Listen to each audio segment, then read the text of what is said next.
Saya seluruh tubuh kebal. Dari rambut, mata, hidung, semua. Dubur, semua kebal. Mulut, mata, hidung, telinga, semua kebal. Hanya bagian situ tidak kebal. Jadi kalau orang menyelakai saya mudah. Waktu tidur, kasih. Mana Sorgawi? Orang yang kebal senjata logam, ya, belum tentu dia kebal kayu. Oh, begitupun sebaliknya. Oh. Jadi dalam ilmu kebal, misalnya kita ngomong tentang kebal logam. Ya. Itu ada berapa tingkatan ilmu-ilmu yang dijalanin gitu loh. Ya. Nah kendalanya itu di masyarakat sekarang ini, belum sampai level setinggi itu tuh sudah pamer-pamer di berbagai tempat gitu loh. Nah contohnya gini. Pertama, kebal senjata tajam. Ya. Ada Pak ya. Nah, senjata tajam di sini celurit. Ya. Pisau. Setelah itu pisau. Tapi ingat, jangan coba-coba pakai katana asli. Oh. Apa yang membedakan, Pak? Yang asli? Karena banyak impor.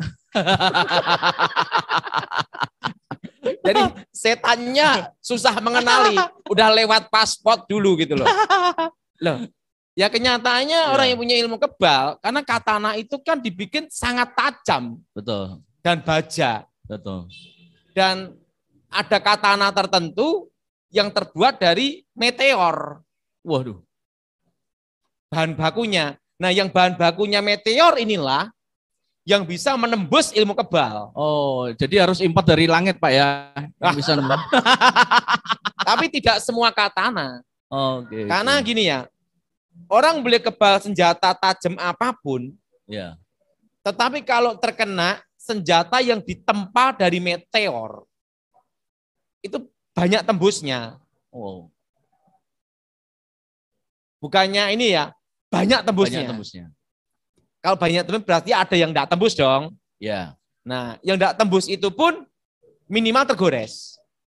Oh. Seperti saya pernah dikeroyok 20 orang. Waduh, bersenjata semua. Tapi ada yang membawa keris meteor. Wow. Pada waktu saya ditusuk-tusuk udah mempan, tapi begitu keris itu nyabet ke saya, kena. Sampai sekarang nggak bisa hilang. Ada luka? Ada. Oh, ini ada goresan ini, Pak ya. Nah, Bapak Ibu Saudara semua, iya ini ada goresan, ada bekasnya. Ini tapi kerisnya itu keris meteor, pusaka. Oh. Jadi untuk menusuk saya enggak bisa, tapi melukai, goresan. Tapi tidak membahayakan, menggores saja. Ya.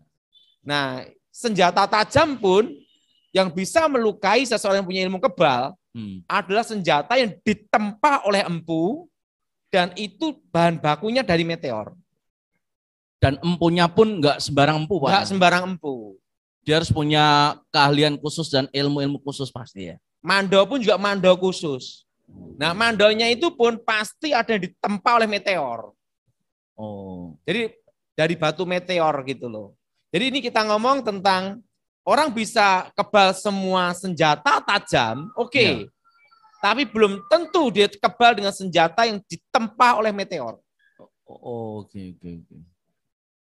Nah, dan itu proses tempanya betul proses yang luar biasa, Pak, pasti ya. Itu kan bahan bakunya mahal sekali. Ya. Itu impor langit langit.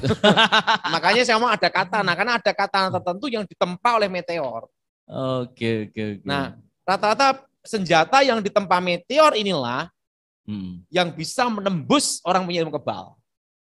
Oke. Nah, kalau saya tidak bisa tertembus, tapi bisa melukai. Goresan itu ya. Goresan ini seumur hidup tidak bisa hilang. Karena waktu itu keris yang ditancapkan ke saya itu mengandung racun. Oh, jadi selain itu dari meteor ada racun ya, Pak ya? Ada racun. Dan sampai sekarang di sini itu yang menyebabkan nggak bisa hilang, Pak. Ya, sampai sekarang tidak bisa hilang. Sabetannya itu sampai sekarang. Padahal sudah sekian puluh tahun, Pak ya? Wah, udah 30 tahun lebih. Waduh. 30 tahun. Itu Pak Daud masih kayak masih panjang ya? Nah, yang pertama itu.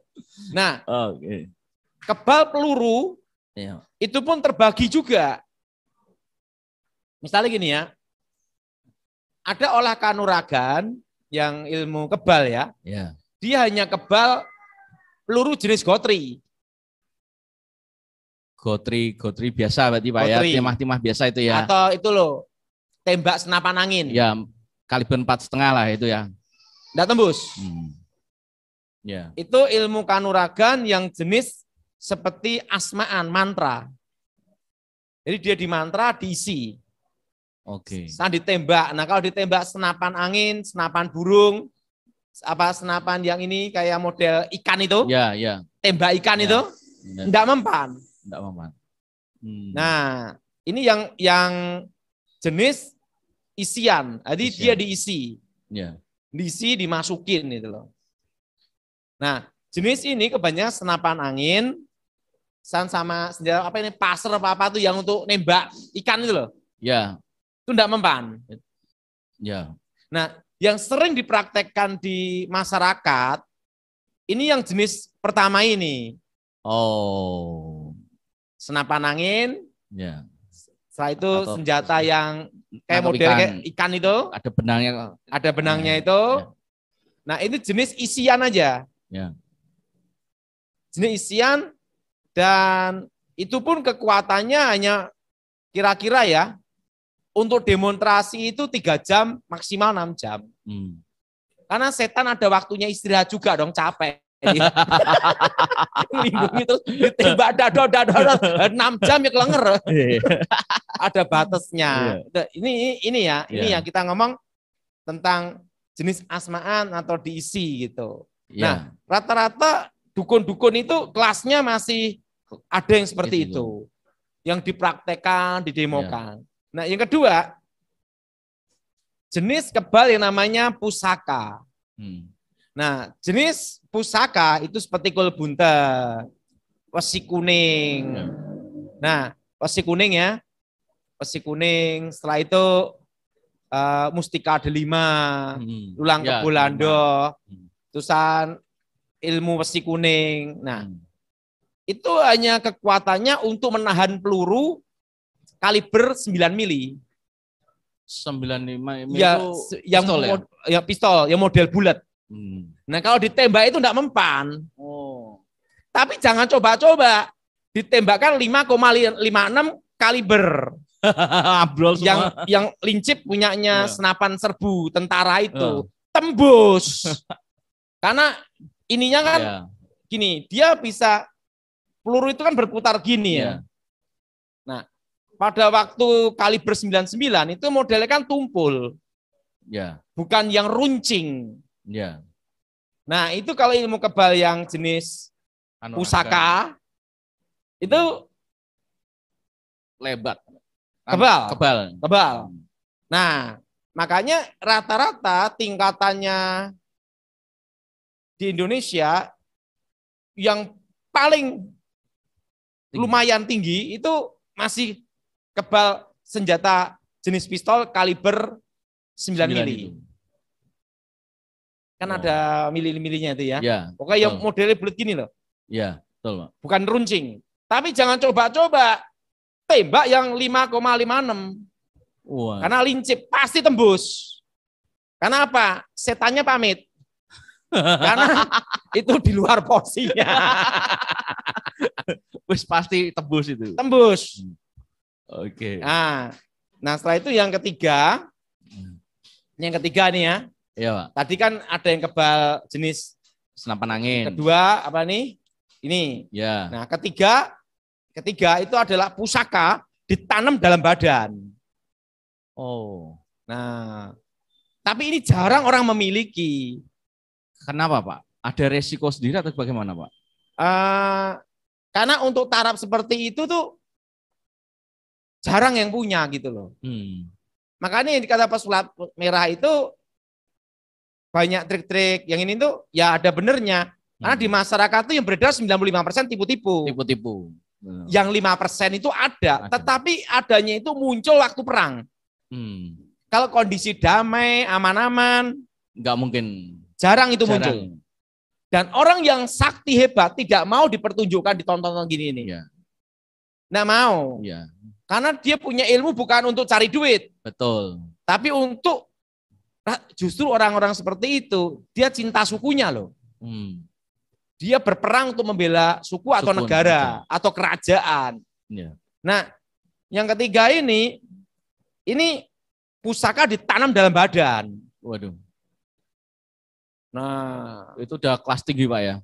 Itu bisa menahan kaliber 5,56. Yang setan tadi kok kabur itu Pak ya. Ilmunya lumayan tinggi.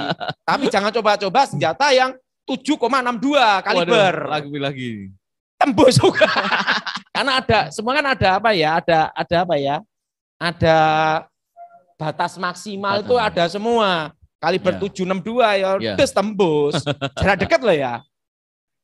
Jarak ini jauh kena. Karena itu ada daya maksimalnya.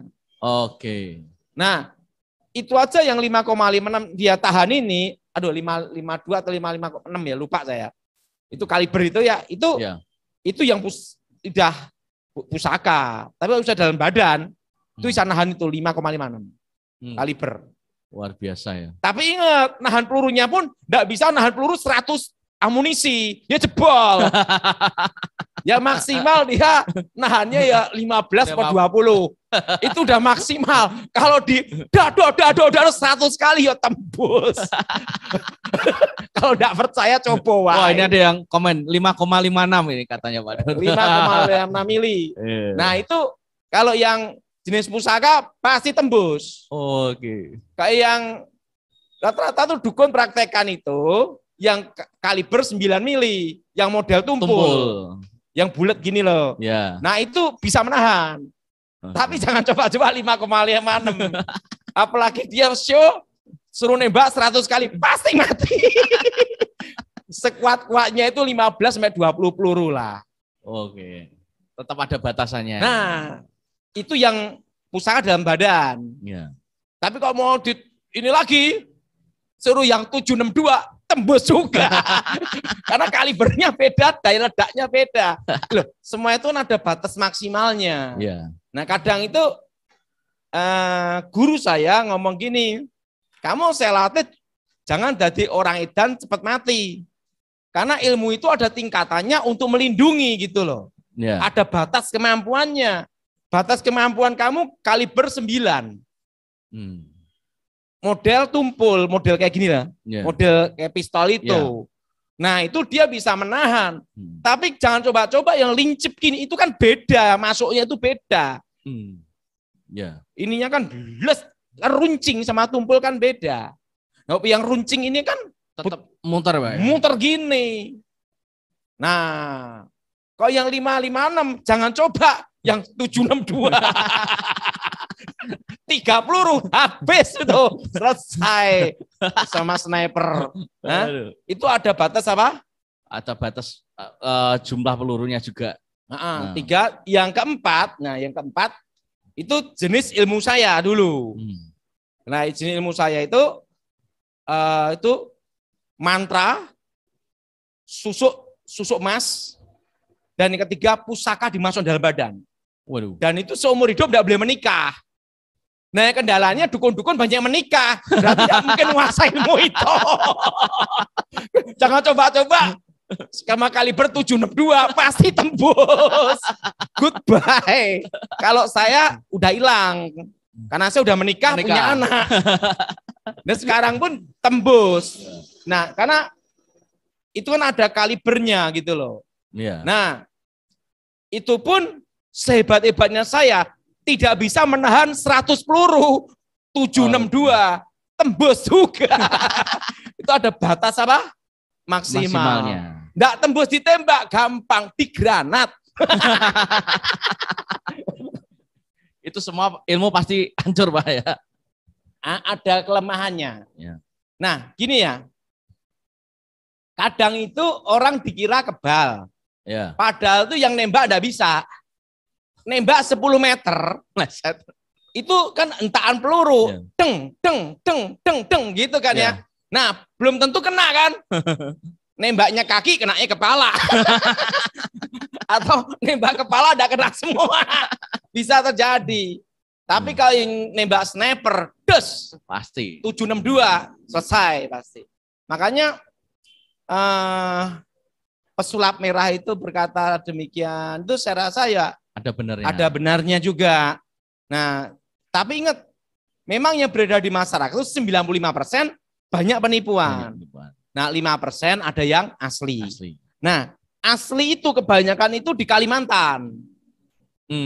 Tetapi untuk lihat hal itu harus ada posisi perang. Nah, posisi damai tidak akan kelihatan. Banten. Ya, nah, itu yang paling kuat-kuat Pak ya. Setiap daerah punya ciri khas. Madura. Karena di Indonesia berbagai tempat itu ada. Bali itu ada. Bali ada juga. Ingat, kebal senjata tajam. Bisa. Tapi jangan coba 762. Kaliber berapa? 762. Ada batas apa namanya itu? Maksimalnya. Gitu loh. Apalagi di atas 762. Nah, tapi gini ya. Sekebal ilmu apapun, itu kelemahannya mudah tenggelamkan dalam air. Harus nyebur dalam air Pak ya? Ditenggelamkan aja. Dikarungin masih dalam air. 1 malam pasti mati. Tidak percaya coba aja. Sekebal apapun. Sehebat apapun. Ya. Jadi kalau ditanya apakah ilmu kebal itu ada? Ada. Tetapi dari tahun ke tahun, ini pengalaman saya, ini gini ya. Ilmu gaib, tambah tahun itu tambah berkurang daya kekuatan dalam diri seseorang. Kenapa? Misalnya, seorang guru itu tidak memberikan muridnya 100%. Betul. Maksimal tuh 90%. Betul. Nah, gurunya mati, muridnya punya murid lagi kan, jadi guru lagi. Tidak akan nurunkan 100% kan? Berkuranglah 10%, jadi 80%. Nah, berapa generasi potong-potong diskon semua. Nah, kebanyakan tuh ilmu itu diturunkan semua itu untuk betul-betul ahli waris yang gurunya mau meninggal. Nah, kalau dulu sebelum saya bertobat, guru saya ngasih saya full karena mau mati. Baru full. Full itu Pak ya? Baru full. Jadi kalau kita perhatiin tentang apa nih ya, pesulap merah, iya ada benernya juga. Jadi kita, tetapi tidak semuanya itu tidak benar. Ada benernya. Nah, 95% di masyarakat itu penipuan yang beredar. Seperti pakai telur, dicucuk pakai paku, itu memang kelapa itu. Terus saat ini dimasukkan air jadi merah, itu memang dipegang nyetrum, itu memang kalau ilmu asli, kalau mau lihat yang asli, orisinil, kebal yang sebenarnya, ilmu gaib sebenarnya harus ada perang. Tanpa perang tidak bisa lihat itu. Karena ilmu itu kan berfungsi pada waktu perang. Ilmu tinggi ya. Jadi kalau malah yang sering tampil sing awal itu malah 95% banyak penipuan. Tapi kalau yang benar-benar ilmu tinggi pasti di saat perang aja Pak ya. Tidak bisa menghakimi. Oke. Ya, ini pengetahuan ya Bapak Ibu Saudara. Tidak bisa menghakimi. Karena ya ilmu tinggi ini akan muncul pada waktu perang terbuka. Karena dia untuk tujuannya untuk melindungi. Untuk membela negara, membela tanah airnya. Nah, saya tahu persis hal itu. Makanya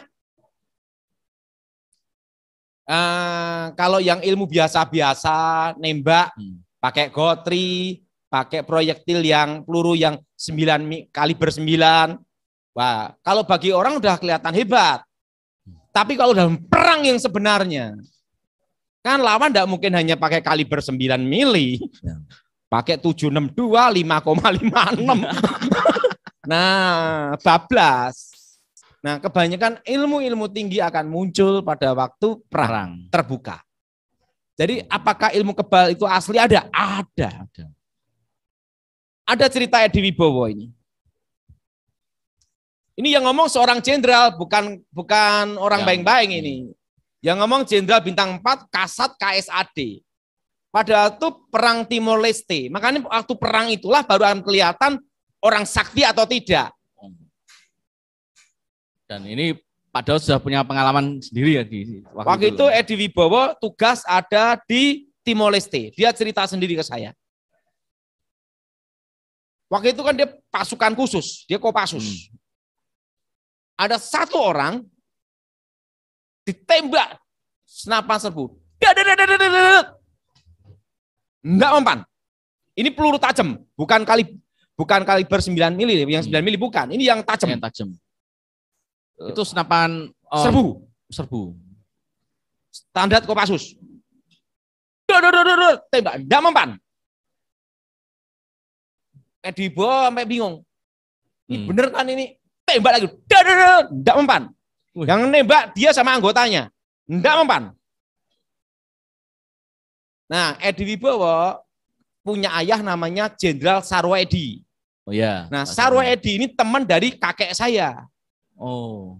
Ingat kata-katanya Jenderal Sarwoedi. Ilmu kebal itu ada kelemahannya. Tembak bagian kepalanya sini. Oh, langsung Edi Wibowo das, langsung kepala dibenamkan, tembak bagian das tembus, mati yang kebal itu. Nah, Jenderal Edi Wibowo penasaran, dibukalah bajunya, apakah pelurunya tidak ada yang kena? Pelurunya kena semua, tapi hanya menempel di badannya. Dan tidak hanya peluru 5 atau 10, berapa peluru, sampai berapa magasin dia ngomong gitu. Itu kejadian benar di Timor Leste. Itu hanya nempel Pak ya? Hanya nempel. Bajunya lubang-lubang. Tapi peluru tidak menembus badannya. Oh, luar biasa. Dan ini yang berkata adalah Jenderal Edi Wibowo ya. Adik dari Ibu Ani Yudhoyono. Dan dia tidak bohong. Dia Kopassus loh. Ya. Nah, misalnya gini. Anggota-anggota TNI juga ada yang punya ilmu kebal. Ada. Jadi kita tidak bisa mengatakan semua bohong. Tidak bisa. Memang ada yang punya kekuatan kebal mistik itu ada. Tetapi yang beredar di masyarakat itu 95% banyak penipuan. Gitu loh. Kalau ada yang palsu, pasti ada yang asli. Nah, yang asli ini hanya 5%. Itu pun ada pada waktu perang. Tanpa perang itu tidak akan muncul. Justru yang muncul itu yang masih baru belajar, menahan peluru kaliber 9 mili, gotri, senapan angin, itu aja. Tapi jangan coba-coba 762. Tembus. Ya, menghadap yang kuasa. Ya ini kecuali ya. Punya ilmu kayak saya zaman dulu, tak tembus. Karena tapi itu pun tetap kena itu rasa sakit tetap ada. Sekalipun itu kebal, kita tidak tertembus, tapi itu kayak hantaman gitu. Nah kan itu kan, jadi makanya pesulap merah itu ngomong itu ada benernya. Karena dia lihat banyak realita di masyarakat. Itu 95% memang seperti itu. Tapi ingat, kalau ada yang palsu pasti ada yang asli. Nah, asli ini yang jarang. Iya, Pak. Nah, sekarang gini. Sekebal apapun memiliki daya tahan untuk menahan tembakan. Itu hanya kira-kira maksimal 100 peluru. Tapi ingat ya, 100 peluru di sini itu waduh, kena sasaran ya, tanpa meleset loh ya. Itu aja setannya yang lindungi udah puyeng juga.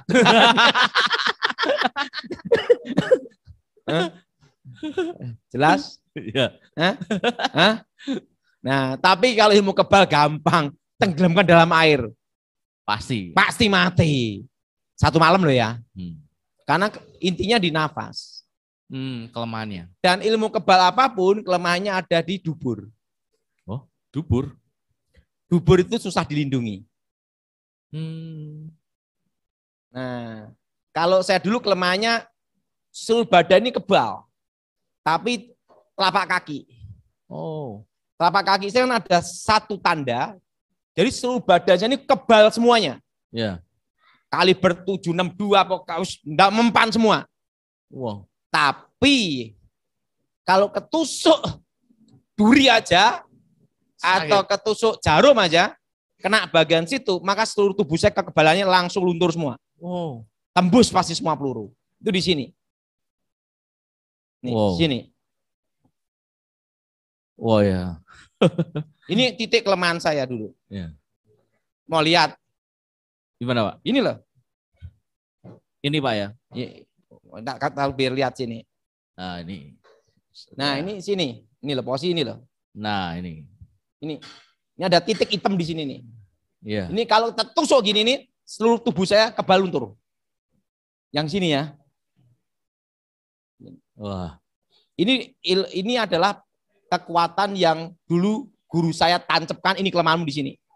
Berarti setiap orang juga beda-beda kelemahannya. Kalau saya seluruh tubuh kebal.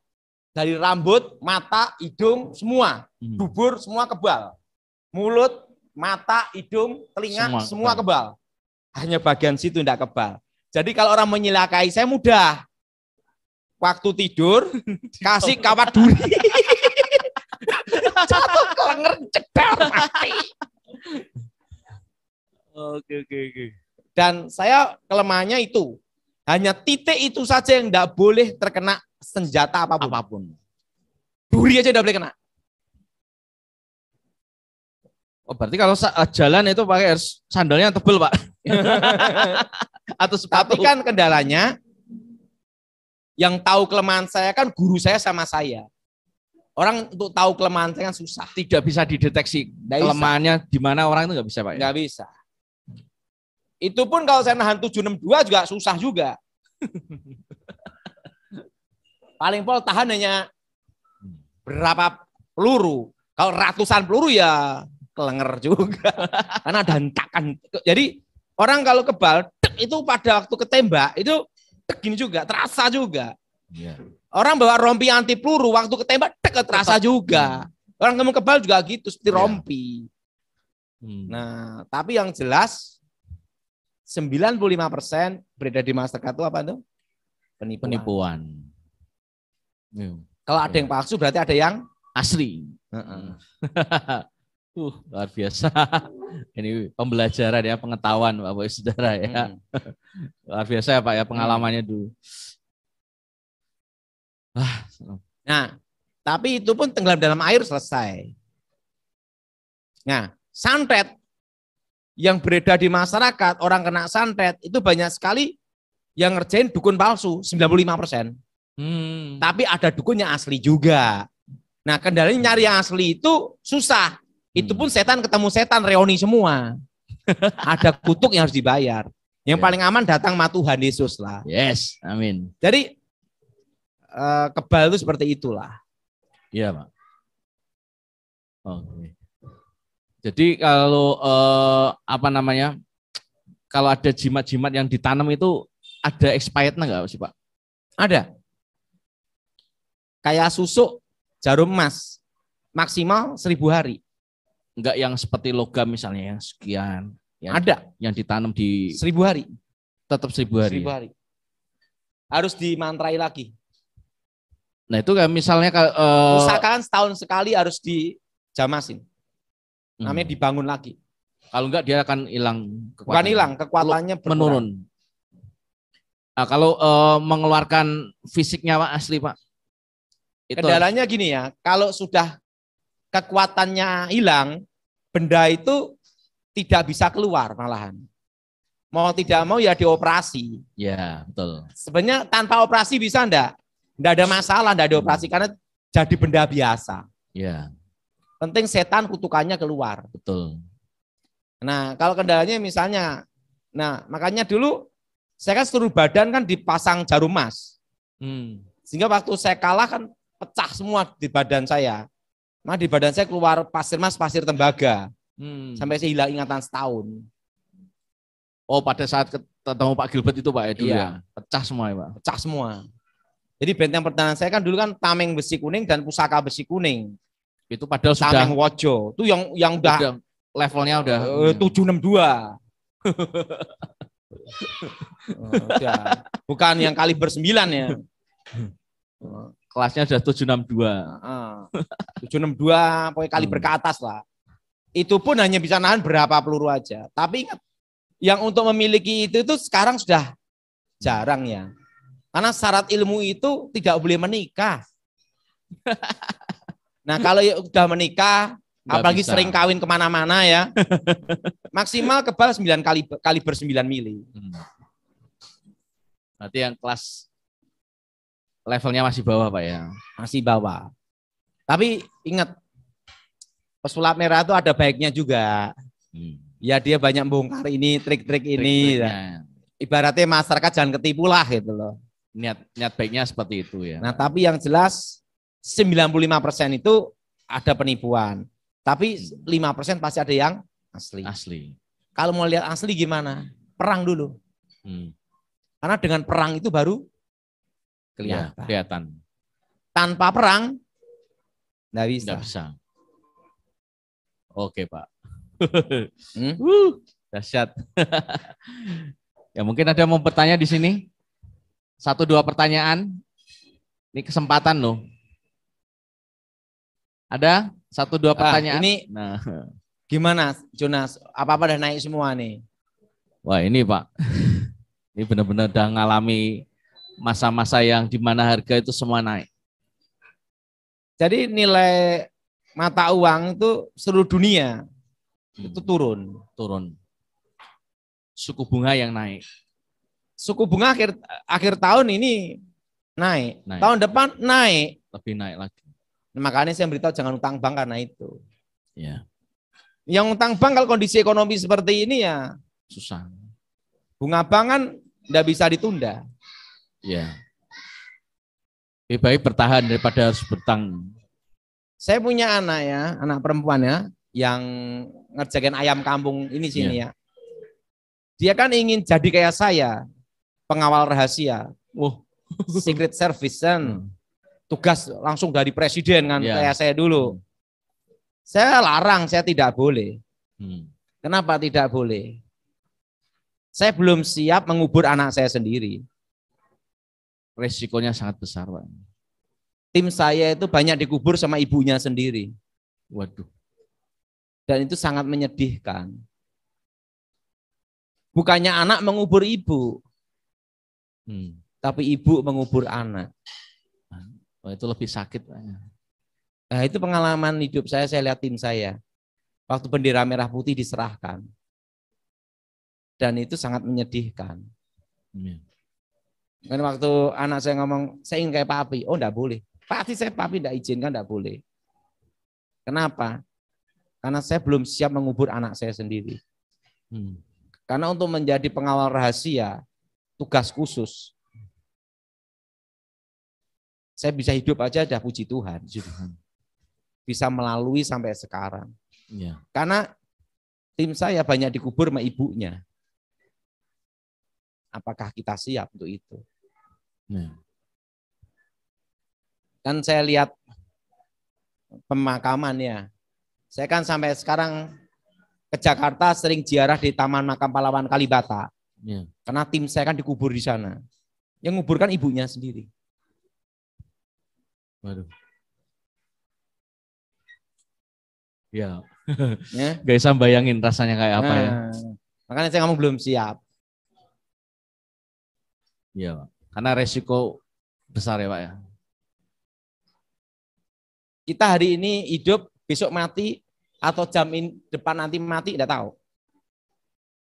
Karena tugas khusus. Dan itu harus benar-benar mentalnya udah siap. Kalau bukan tugas khusus, tidak akan inilah. Wow. Ngeri. Oh, ngeri. Nah, itu pengalaman ya. Pengalaman Pak Daud ya. Bapak Ibu Saudara. Lebih baik jadi orang biasa aja. Sipil aja Pak ya. Sipil. Kayak saya kan sekarang ya sering kawan-kawan ngomong, ikut lagi. Nah. Disyukuri apa yang sekarang ini aja Pak ya. Gini ya, cerita enak itu setelah selesai semuanya tugas. Nah pada tuh menjalaninya, kita enggak tahu ke depan 5 menit, 10 menit kita mati itu enggak tahu. Ya, betul. Orang ngomong enak kan karena tahu akhirnya. Akhirnya. Tapi jalani tidak gampang. Itu harus siap 24 jam, Pak ya. Iya. Nah, ini pengalaman ya. Jadi pesulap merah itu ya ada baiknya juga. Ya. Jadi enggak semata-mata diblame semua salah ya, Pak ya. Enggak bisa. Karena akan terbukti waktu perang. Kalau belum perang belum bisa. Gini ya, ada kata-kata seperti ini. Seorang pengamat militer pasti orang yang tidak pernah ikut perang. Ya. Dia ngamatin aja. Ya. Tapi seorang yang pernah perang dan tugas dalam perang, dia tidak mau jadi pengamat militer. Karena di dalam perang, ini Edi Wibowo cerita, anak kecil bisa bawa granat. Yang nggak bisa diduga. Anak kecil bisa bawa granat. Ya. Oh, udah perang gitu. Kalau anak kecil bawa granat, bisa enggak langsung ngomong Komnas HAM? Iya. Nggak bisa. Susah. Iya, Pak. Dalam perang seperti itu. Kan ada Komnas HAM ya. Wah, ini pelanggaran Komnas HAM ini gini. Anak kecil. Tetapi kalau anak kecil bawa granat gimana? Nggak bisa. Ah, enggak tahu lah. Iya. Ya mereka yang militer langsung jawab dong. Iya. Perang itu seperti itu. Itu Edi Wibowo cerita. Perang itu jadi benar-benar nggak bisa ditebak, diprediksi. Kalau Edi Wibowo ngomong, perang itu penting kita selamat dulu. Nomor 1. Hukum, nah kan pernah ada orang Kopassus ngomong sama saya. Hukum nomor 2, nomor 1 selamat dulu. Karena dalam perang itu peluru tidak bisa dikatakan, pelanggaran HAM ya, nggak bisa. Peluru udah jalan, ini stop, nggak bisa. Ngerti maksudnya? Ngerti, Pak. Kalau udah peluru ditembakkan langsung ngomong, hukum HAM ya, nggak bisa. Langsung bablas sudah, betul? Betul.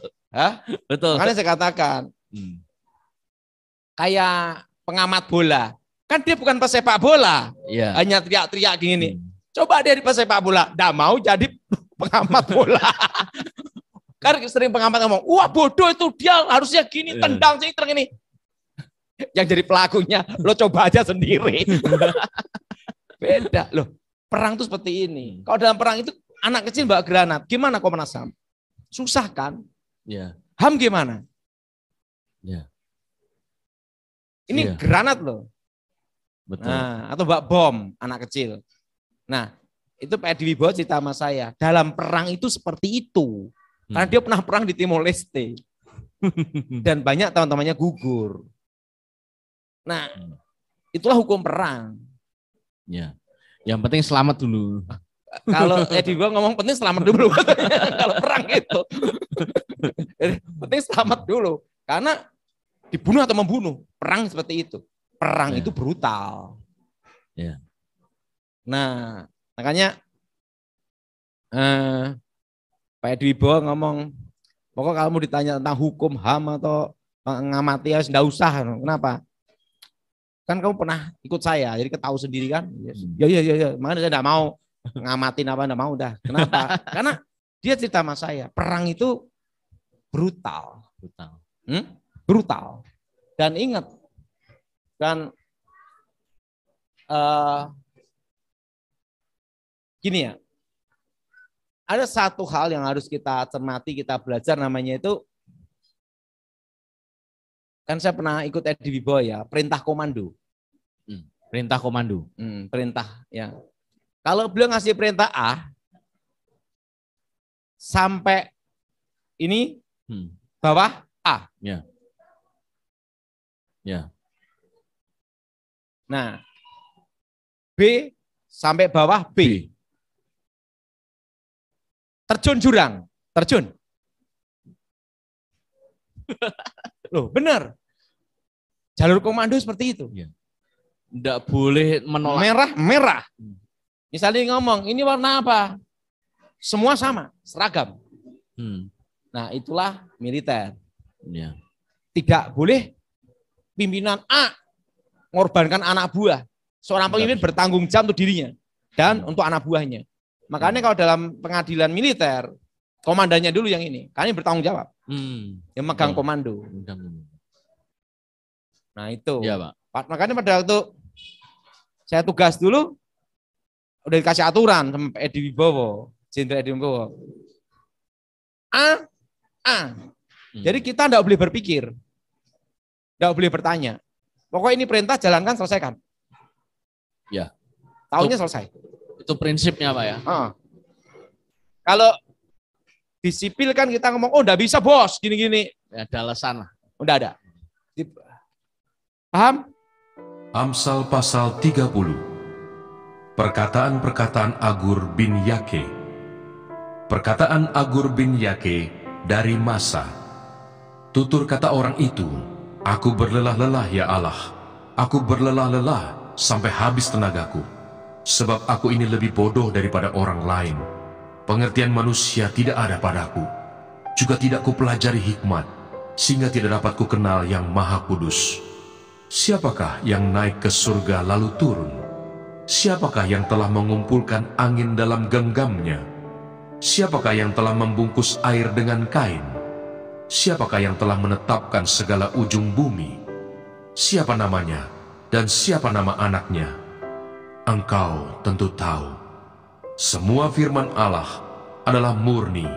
Ia adalah perisai bagi orang-orang yang berlindung padanya. Jangan menambahi firman-Nya, supaya engkau tidak ditegurnya dan dianggap pendusta. Dua hal aku mohon kepadamu, jangan itu kau tolak sebelum aku mati, yakni, jauhkanlah daripadaku kecurangan dan kebohongan. Jangan berikan kepadaku kemiskinan atau kekayaan. Biarkanlah aku menikmati makanan yang menjadi bagianku, supaya kalau aku kenyang, aku tidak menyangkalmu dan berkata, siapa Tuhan itu? Atau kalau aku miskin, aku mencuri dan mencemarkan nama Allahku. Jangan mencerca seorang hamba pada tuannya, supaya jangan ia mengutuki engkau, dan engkau harus menanggung kesalahan itu. Ada keturunan yang mengutuki ayahnya, dan tidak memberkati ibunya. Ada keturunan yang menganggap dirinya tahir, tetapi belum dibasuh dari kotorannya sendiri. Ada keturunan yang berpandangan angkuh, yang terangkat kelopak matanya. Ada keturunan yang giginya adalah pedang, yang gigi geliginya adalah pisau, untuk memakan habis dari bumi orang-orang yang tertindas, orang-orang yang miskin di antara manusia. Si lintah mempunyai 2 anak perempuan, untukku dan untukku. Ada 3 hal yang tak akan kenyang, ada 4 hal yang tak pernah berkata cukup. Dunia orang mati dan rahim yang mandul, dan bumi yang tidak pernah puas dengan air, dan api yang tidak pernah berkata cukup. Mata yang mengolok-olok ayah dan enggan mendengarkan ibu akan dipatuk gagak lembah dan dimakan anak Raja Wali. Ada 3 hal yang mengherankan aku, bahkan ada 4 hal yang tidak ku mengerti. Jalan Raja Wali di udara, jalan ular di atas cadas, jalan kapal di tengah-tengah laut, dan jalan seorang laki-laki dengan seorang gadis. Inilah jalan perempuan yang berzina. Ia makan, lalu menyeka mulutnya dan berkata, aku tidak berbuat jahat. Karena 3 hal bumi gemetar, bahkan karena 4 hal ia tidak dapat tahan. Karena seorang hamba, kalau ia menjadi raja. Karena seorang bebal, kalau ia kekenyangan makan. Karena seorang wanita yang tidak disukai orang, kalau ia mendapat suami. Dan karena seorang hamba perempuan, kalau ia mendesak kedudukan nyonyanya. Ada 4 binatang yang terkecil di bumi, tetapi yang sangat cekatan.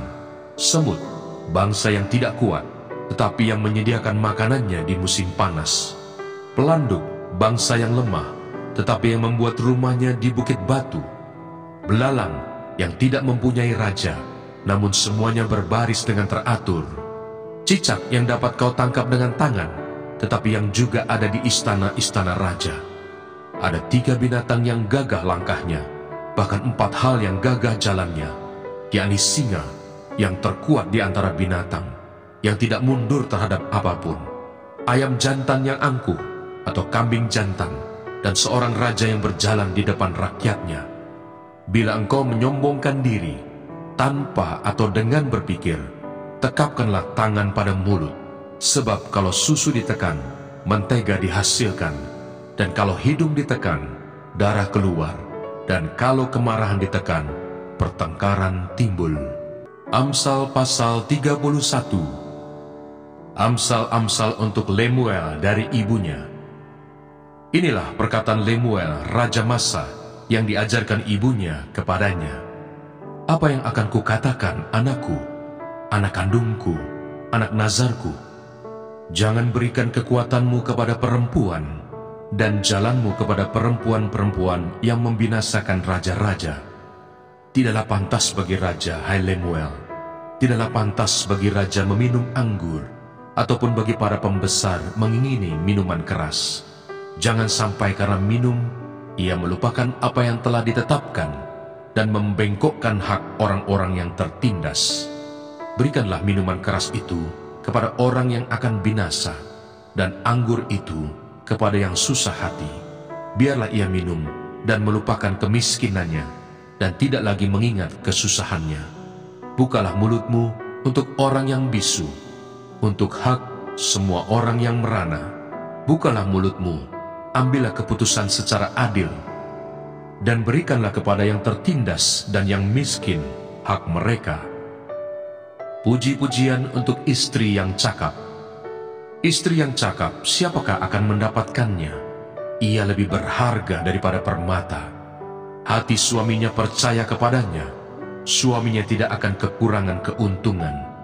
Ia berbuat baik kepada suaminya, dan tidak berbuat jahat sepanjang umurnya. Ia mencari bulu domba dan rami, dan senang bekerja dengan tangannya. Ia serupa kapal-kapal saudagar, dari jauh ia mendatangkan makanannya. Ia bangun kalau masih malam, lalu menyediakan makanan untuk seisi rumahnya, dan membagi-bagikan tugas kepada pelayan-pelayannya perempuan. Ia membeli sebuah ladang yang diingininya, dan dari hasil tangannya kebun anggur ditanaminya. Ia mengikat pinggangnya dengan kekuatan, ia menguatkan lengannya. Ia tahu bahwa pendapatannya menguntungkan. Pada malam hari pelitanya tidak padam. Tangannya ditaruhnya pada jentera, jari-jarinya memegang pemintal. Ia memberikan tangannya kepada yang tertindas, mengulurkan tangannya kepada yang miskin. Ia tidak takut kepada salju untuk seisi rumahnya, karena seluruh isi rumahnya berpakaian rangkap. Ia membuat bagi dirinya permadani, lenan halus, dan kain ungu pakaiannya. Suaminya dikenal di pintu gerbang, kalau ia duduk bersama-sama para tua-tua negeri. Ia membuat pakaian dari lenan dan menjualnya. Ia menyerahkan ikat pinggang kepada pedagang. Pakaiannya adalah kekuatan dan kemuliaan. Ia tertawa tentang hari depan. Ia membuka mulutnya dengan hikmat. Pengajaran yang lemah lembut ada di lidahnya. Ia mengawasi segala perbuatan rumah tangganya. Makanan kemalasan tidak dimakannya. Anak-anaknya bangun dan menyebutnya berbahagia. Pula suaminya memuji dia. Banyak wanita telah berbuat baik, tetapi kau melebihi mereka semua. Kemolekan adalah bohong, dan kecantikan adalah sia-sia. Tetapi istri yang takut akan Tuhan dipuji-puji. Berilah kepadanya bagian dari hasil tangannya. Biarlah perbuatannya memuji dia di pintu-pintu gerbang. Kitab Pengkhotbah. Pengkhotbah pasal 1. Segala sesuatu sia-sia. Inilah perkataan pengkhotbah anak Daud, raja di Yerusalem. Kesia-siaan belaka, kata pengkhotbah. Kesia-siaan belaka, segala sesuatu adalah sia-sia. Apakah gunanya manusia berusaha dengan jerih payah di bawah matahari? Keturunan yang satu pergi, dan keturunan yang lain datang, tetapi bumi tetap ada. Matahari terbit, matahari terbenam, lalu terburu-buru menuju tempat ia terbit kembali. Angin bertiup ke selatan, lalu berputar ke utara. Terus-menerus ia berputar, dan dalam putarannya angin itu kembali. Semua sungai mengalir ke laut, tetapi laut tidak juga menjadi penuh. Kemana sungai mengalir, ke situ sungai mengalir selalu. Segala sesuatu menjemukan, sehingga tak terkatakan oleh manusia. Mata tidak kenyang melihat, telinga tidak puas mendengar. Apa yang pernah ada, akan ada lagi, dan apa yang pernah dibuat, akan dibuat lagi. Tak ada sesuatu yang baru di bawah matahari. Adakah sesuatu yang dapat dikatakan, lihatlah, ini baru? Tetapi itu sudah ada dulu, lama sebelum kita ada. Kenang-kenangan dari masa lampau tidak ada, dan dari masa depan yang masih akan datang pun, tidak akan ada kenang-kenangan pada mereka yang hidup sesudahnya. Pengejaran hikmat adalah sia-sia. Aku, pengkhotbah, adalah raja atas Israel di Yerusalem. Aku membulatkan hatiku untuk memeriksa dan menyelidiki dengan hikmat segala yang terjadi di bawah langit. Itu pekerjaan yang menyusahkan yang diberikan Allah kepada anak-anak manusia untuk melelahkan diri. Aku telah melihat segala perbuatan yang dilakukan orang di bawah matahari. Tetapi lihatlah, segala sesuatu adalah kesia-siaan dan usaha menjaring angin. Yang bongkok tak dapat diluruskan, dan yang tidak ada tak dapat dihitung. Aku berkata dalam hati, lihatlah, aku telah memperbesar dan menambah hikmat lebih daripada semua orang yang memerintah atas Yerusalem sebelum aku. Dan hatiku telah memperoleh banyak hikmat dan pengetahuan. Aku telah membulatkan hatiku untuk memahami hikmat dan pengetahuan, kebodohan dan kebebalan. Tetapi aku menyadari bahwa hal ini pun adalah usaha menjaring angin. Karena di dalam banyak hikmat, ada banyak susah hati, dan siapa memperbanyak pengetahuan, memperbanyak kesedihan. Mana Sorgawi.